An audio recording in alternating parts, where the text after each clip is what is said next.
Hey, how's it going, lads and ladies? Brad the Guitologist here. In today's video, we're going to be servicing one of the finest, probably most collectible amps to ever cross my bench. This is a 1966 Fender Vibrolux Reverb. The Vibrolux Reverb sat in the middle tier of the Fender combo amp lineup during the blackface era.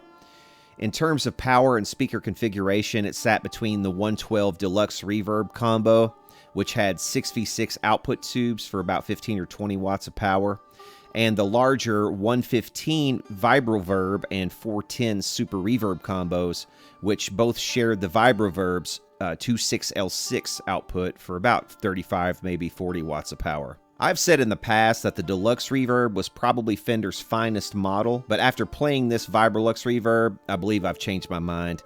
Stick around to the end of this video to see why. The condition of this example is what I'd call excellent. It has a few small battle scars, probably from flying panties and bras being thrown on stage over the years, but overall, they tend to add to the patina and the mystique and not detract from it. Turning this beauty around, we can see the original Fender labeled Jensen speakers are present and accounted for, which is a big deal, in terms of collectability at least. We can also see the excellence of the condition just continues here on the back panel. This did also come with the original foot switch. I can't remember if I show this or not, but it is present and accounted for. As you can see, it was plugged in there. Okay, checking out the tube chart here, we can see that it has an OJ stamp on it. And you should be able to date that by the OJ stamp.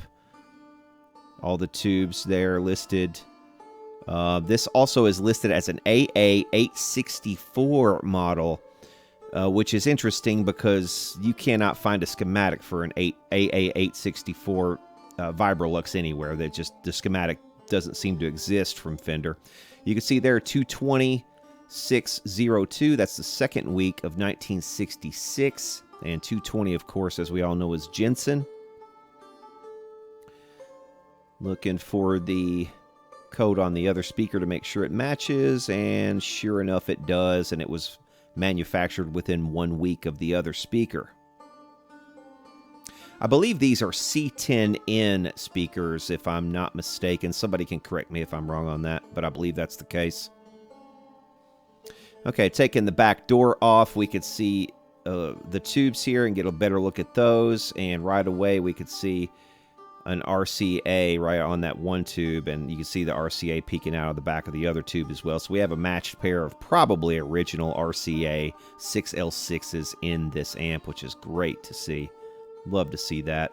Okay, one thing I'm just now noticing here, and I did fail to mention it in the video, that last tube that I uncovered with the orange writing on it there, that's an RCA 12AX7. That's just a tremolo oscillator. You really could stand to take that out and replace that with something a little bit more modern and run-of-the-mill, and that's probably what I would do here to preserve that nice old RCA tube, maybe for a V1 position down the road, and just replace that with like a JJ or a Groove Tubes or something more modern. You could see a GE tube there, and you see a little bit of orange, which is an RCA. That 12AX7, the third one, was a Mullard, and then you've got another GE right there on that AT reverb driver. You got a 7025 in the V2 position, and a Groove Tubes in the V1 position. What I ended up doing on this was moving the Mullard into the V1 position and moving that Groove Tubes down to the other position. Pulling the chassis, we can get the first look at the guts of this thing, and we'll see right away it's full of the blue molded capacitors that are common to this era. So let's get it set up on the bench now so we can take a better look at it.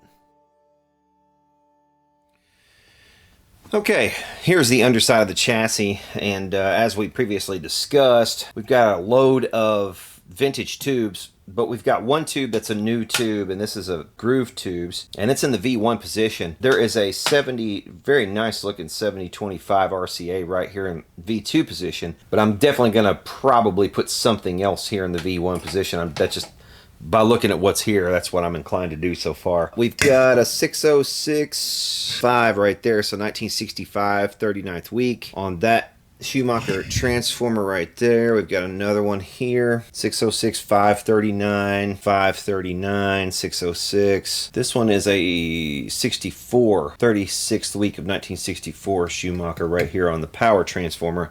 They seem to be, that one's a little loose. Go ahead and hit that with a screwdriver. Yep, it's loose. See what's under the doghouse while we're under here. I am looking for these to probably be original caps under here. That's my guess just by looking at the other side briefly when I was pulling it out. Looked to me like everything was pretty much original with the exception of one capacitor that was an electrolytic in the bias supply. So it also wouldn't surprise me if these were replaced already with relatively new ones. And they are replaced. And these are all Sprague atom capacitors. They look like they're not old, so we'll put a tester on these, make sure they're okay. I want to also put a tester on these dropping resistors here in the power supply and to make sure that they're okay. We'll go ahead and do that while we're under here. 10K on that one, which is good. And we're about 10K on that one, which is good. Both of those are spot on. If they're spot on, I'm not going to change them. Let's see what we got here. I'm just going to put a tester on these just to make sure that we're not shorted. Looking pretty good right there. Measuring about 27 microfarad. Yeah, that one measuring about 30, real world measurement. In circuit, that is. 27 on that one.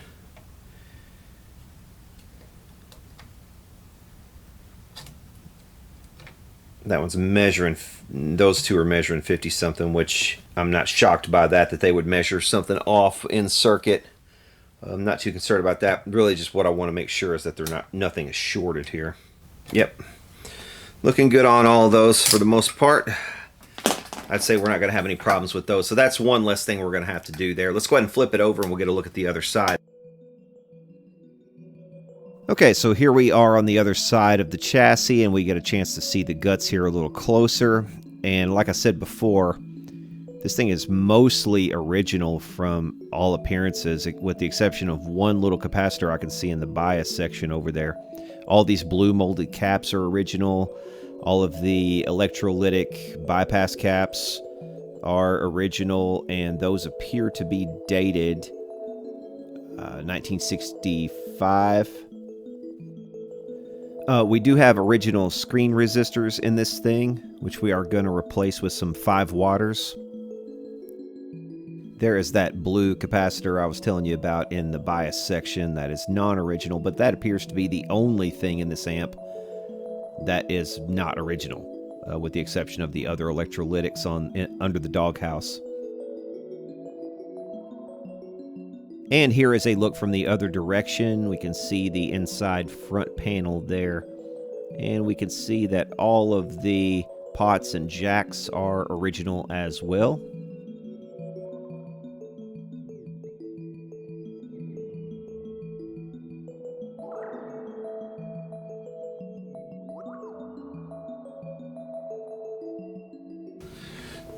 Okay, so I've done a little bit of research on the different Vibrolux Reverbs that were out at this time. This one is labeled on the cabinet label AA864 model number, and the 864, from what I've read, some people with 864s have reported that their bias pot is actually a hum balance pot for the output and not a bias. I don't know if that is a quirk just to some 864s, but that schematic for the AA864 does not exist. This one has a bias, so this center wiper actually goes to the center point of our 220K resistors that go to the grids of the tubes.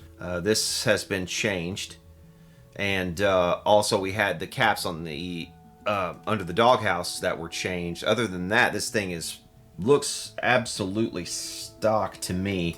The only things I can see that we're probably going to have to do, besides just check the bias on the current output tubes and perhaps change those output tubes if need be, is we're going to have to change, obviously, all of these electrolytics. This one, all of these have got to be changed. We will also need to change the screen resistors. They don't look terrible, but I would reckon that they need to go anyway. They need to be upgraded to some nice 5-watt resistors. We do have the switch for the polarity present in this example, and the depth capacitor is in place.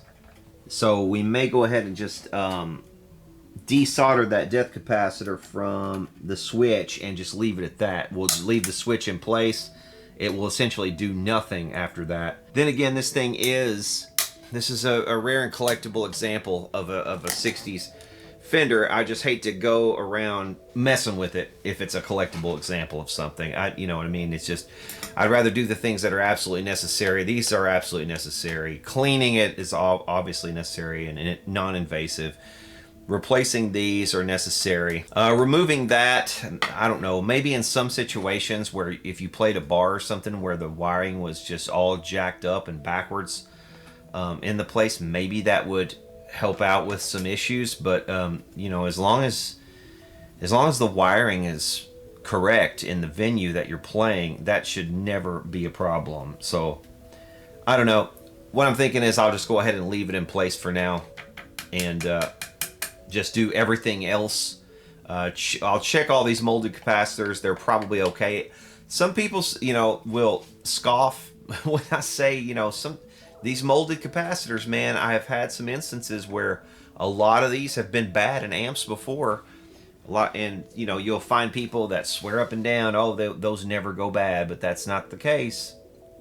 I've had them go bad, and we're gonna check them and see if any of them are bad. And if one of them is bad, or two of them are bad, or something like that, or if they're really leaky, we'll be able to tell it right off the bat, because you'll see DC voltage where it doesn't belong. And if that ends up being the case, then what we may do is talk to the customer about just going ahead and replacing the rest of them, because in my experience, where one or two start to go bad, the rest are soon going to follow, because that really usually indicates that they have been exposed to some conditions, environmental conditions, climatic conditions, what have you, that were not favorable. You know, stored in a barn loft or in a basement, something like that, where you know, the moisture got to them. And we'll check them all anyway.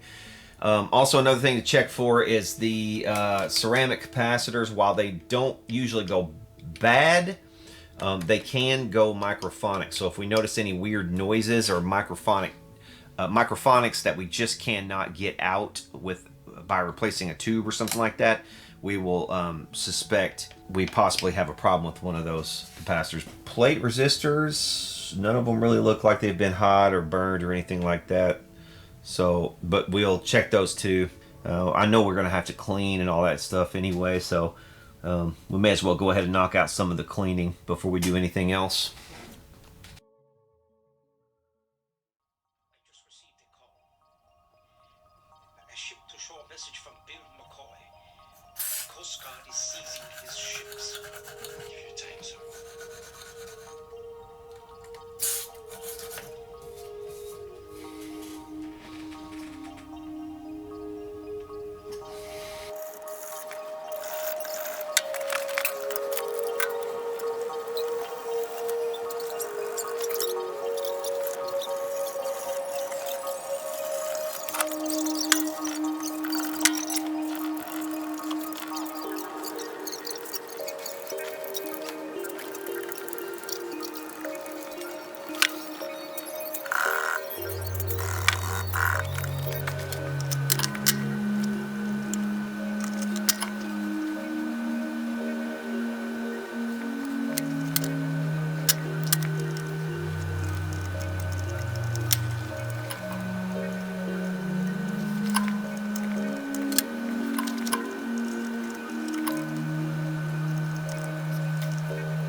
Okay, here we go. Got this thing dialed in, dialed up to 83 volts.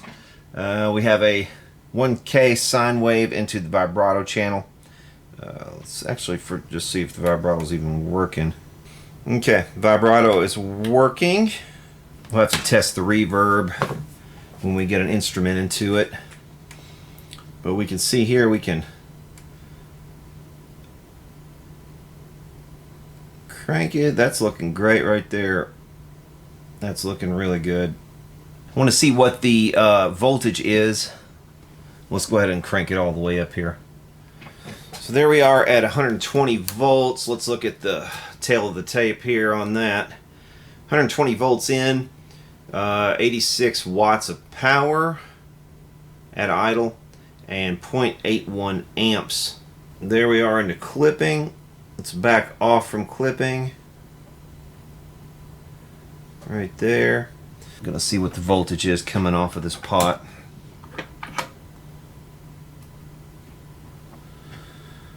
About 46 volts, and I think that's exactly what the schematic calls for.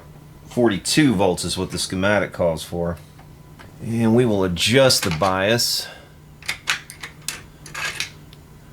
We'll play around with it for just a second. Change this so we can see what we're doing.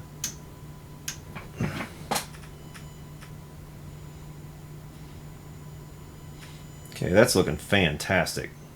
Gosh, the way that wave is squaring off right there, that's beautiful. Beautiful. Okay, we're going to back off to right here, and we're going to adjust this for the onset of crossover distortion.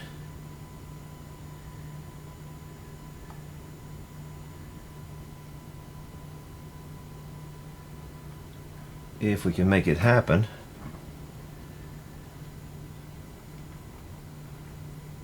Okay, there's not enough drive in this, I don't think, for us to get any crossover distortion.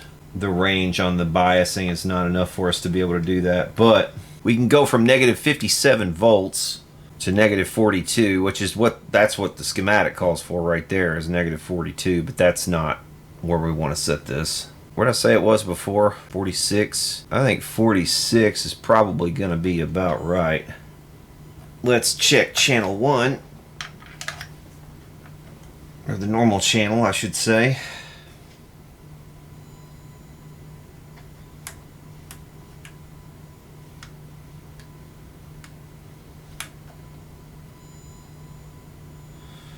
Okay, that channel's looking good too, man. This thing is looking great. I do want to also, while I'm at it, check these caps. I want to make sure that we're looking good on these. So we got 199 volts there. Got 0 there. 0 there. Nothing there. Okay. Looking good there. Looking good there. Got 58 volts right there and 0.3 volts right there. There's 193. And there's our negative bias voltage there. So we expect to see that.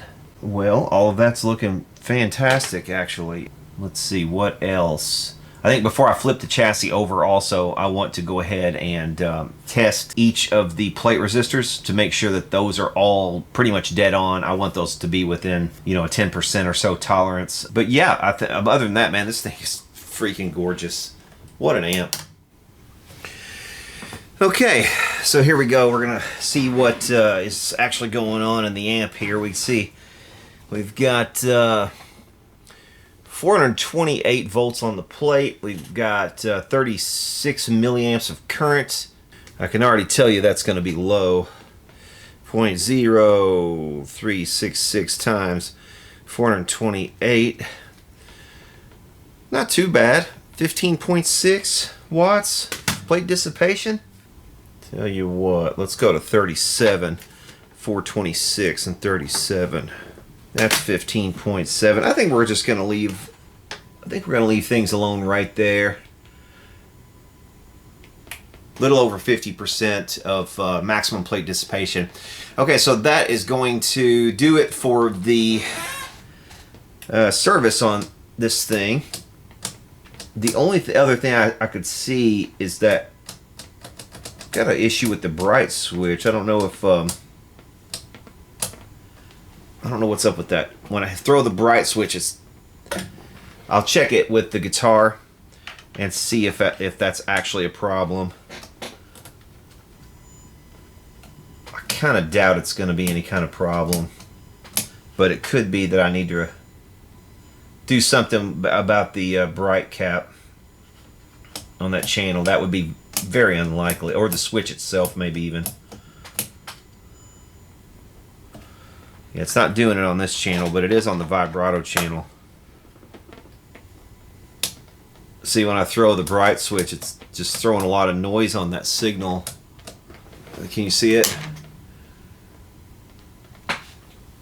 See what it looks like? See how smeared it is? Alright, that's with the bright switch off. There's the bright switch on. It's just, I don't know. I don't know if it's the switch or if it's the bright cap or what. Not sure. I think I want to test it with a guitar, and if I notice something after that, then we'll come back and check it. Also, I need to check the reverb anyway, so we need to do that with a guitar as well. We're going to leave it at that and give this thing a test.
Alright, that'll do it for this video on this 1966 Fender Vibrolux Reverb. For behind-the-scenes footage or to ask any tech-related questions, be sure to join my locals community at the link in the description. Also, be sure to subscribe, and for now, we'll see y'all later.